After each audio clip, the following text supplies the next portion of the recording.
qué artículos de la Constitución deberíamos cuestionar, porque si bien es verdad que era intocable en su día, con nocturnidad y alevosía nos la modificaron para salvar los intereses alemanes. Es decir, esa es la pregunta. Gracias.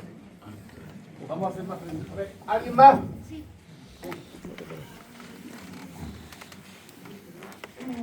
Buenas tardes. Yo soy jurídica, pero no sé nada, no he ejercido, no sé nada. Pero me parece que estudie que la Constitución es muy importante, está blindada, porque después de una dictadura, esos artículos del 14 al 30 tan protegidos. Y entonces, ¿cómo tenemos tanto esto que está pasando? ¿Cómo es una Constitución rígida? Y aquí, yo cuando estudié aquello, me dio mucha tranquilidad, pero parece que no lo sé, seguro que usted me va a contestar muy bien.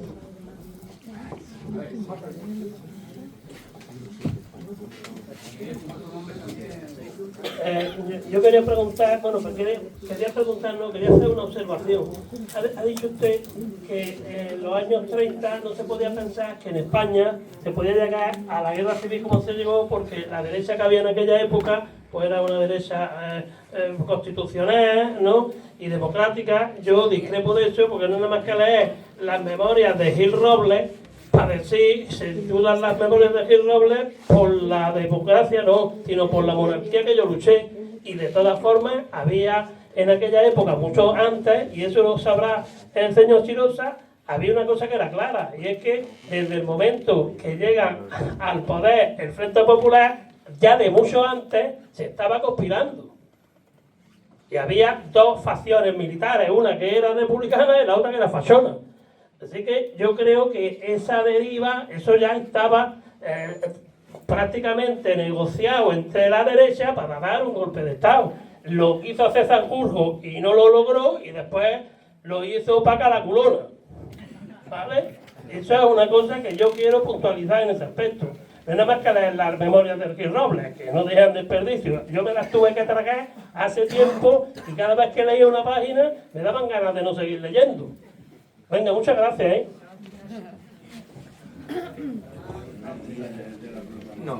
Hola, buenas tardes.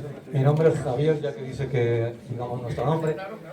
Una pregunta concreta. El gobierno acaba de aprobar una nueva forma de acceso a la judicatura, o la nueva carrera judicial. ¿Qué opinión tiene al respecto? Y si eso, de alguna forma, puede solucionar los problemas que estamos sufriendo.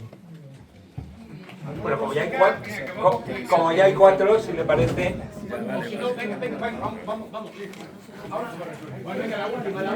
Vale.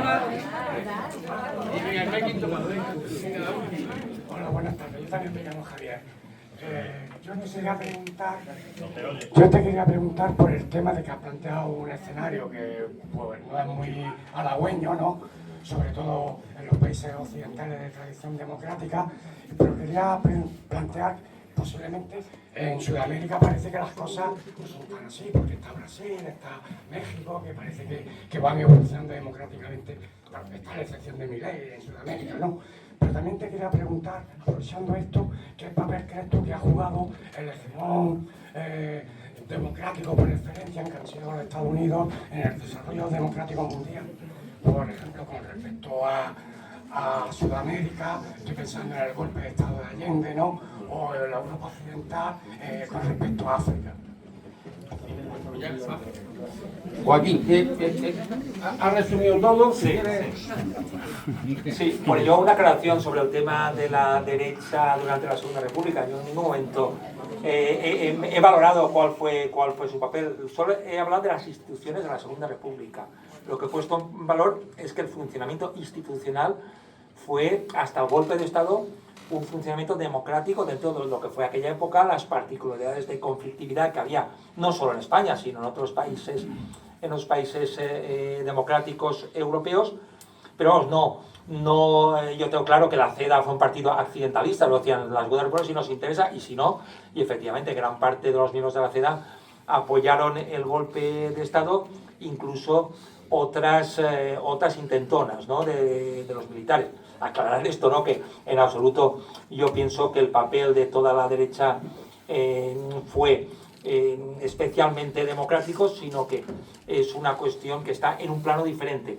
Lo que quería explicar es que frente a intentos de criminalización institucional de la Segunda República, es que fue una gran oportunidad perdida.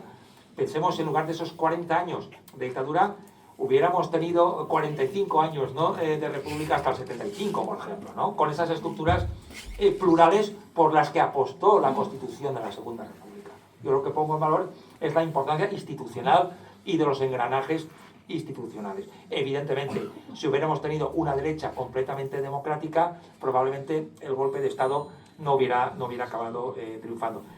Sobre las posibles reformas constitucionales, la lista sería amplísima, pero bueno, una primera cuestión que podríamos profundizar en ella sería hablar, ¿no?, de la jefatura del Estado. Yo, como soy juez en activo, pues no diré más, pero bueno, ahí dejo la cuestión por quien quiera coger el relevo.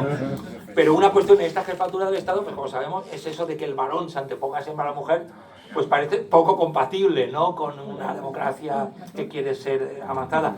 Hay una serie de derechos que deberían estar blindados en la Constitución, en el capítulo de derechos y libertades, con la máxima protección, y no como ahora, ¿no?, que están en el apartado de principios y rectores, como es el derecho a la vivienda y otros derechos sociales. Entre ellos, yo creo que se debería amarrar también la cobertura de las necesidades básicas. Es decir, no podemos pensar que una persona es libre y puede participar en un sistema democrático si no tiene cubierto lo mínimo, si no puede llegar al final de mes, si tiene que sufrir para comer, si no tiene apenas dónde vivir.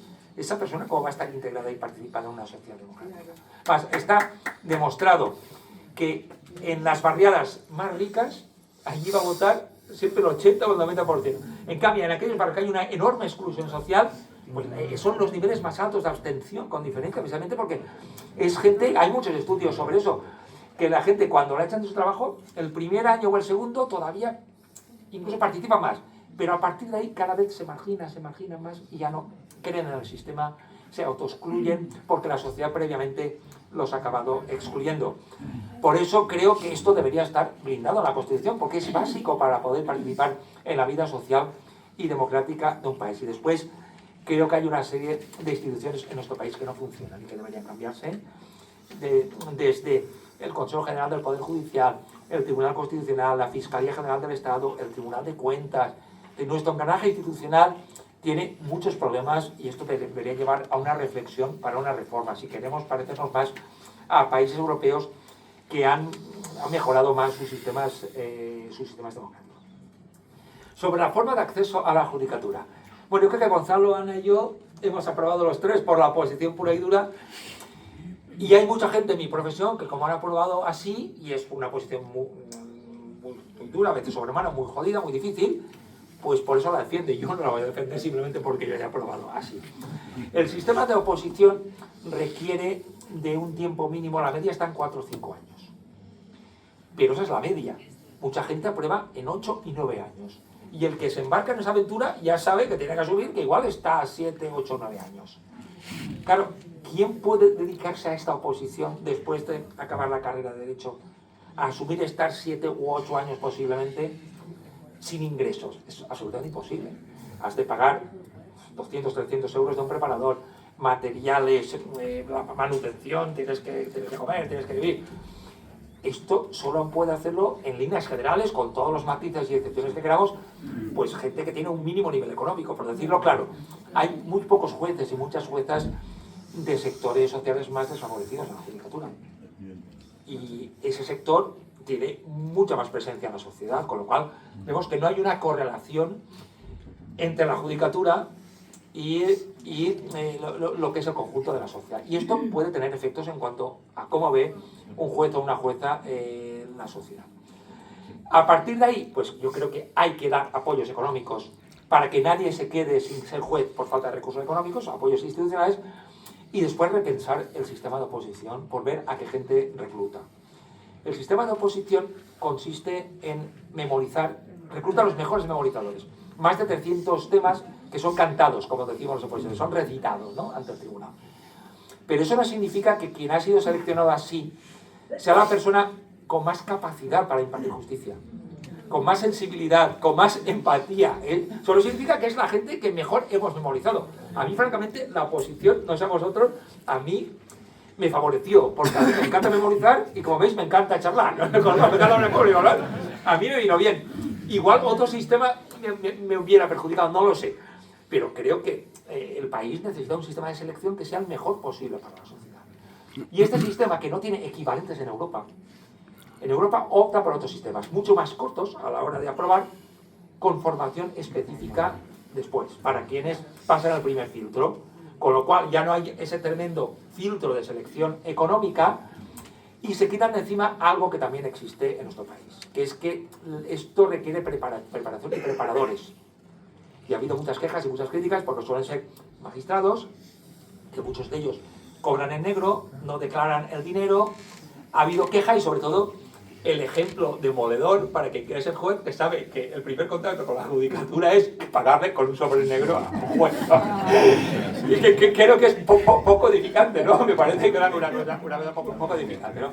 Entonces la reforma apuesta por cambiar el sistema, que no sea puramente memorístico, que haya un ejercicio al menos de relacionar conceptos complejos para ver la capacidad de pensar y de razonar del opositor, y que haya un centro público también de preparación, y que los magistrados que preparen tengan que comunicar el dato a un registro específico con declaración a Hacienda. Yo creo que en líneas generales esta reforma puede ser positiva. Lo que ocurre es que también veo que va a ser muy difícil que se apruebe, porque ya está absolutamente encendida la carrera judicial, y yo no descartaría incluso ni una huelga o actos duros de protesta, porque claro, el sistema de oposición es muy sentido como propio dentro del Poder Judicial. Por un lado, por los intereses creados, que es evidente que hay gente que vive de eso. Los preparadores son de esa mayoría de la judicatura, la mayoría con perfil conservador, y luego sus preparados suelen incorporarse a esas filas, con lo cual es un sistema del sistema físico estable, para entendernos. Ahí no se mueve casi nada. Y por tanto las resistencias internas van a ser enormes a que esto pueda cambiar. Pero bueno, a mí me parece positivo, que creo que es la primera vez, yo en 20 años como juez, oigo una propuesta que podrá gustar más o menos, pero abre el debate en la sociedad por primera vez y en el Parlamento. Así que vamos a ver qué sale de esto, porque peor que estamos ahora, yo creo que ya no vamos a estar. A ver si conseguimos estar un poco mejor. Y la última cuestión, la de Estados Unidos.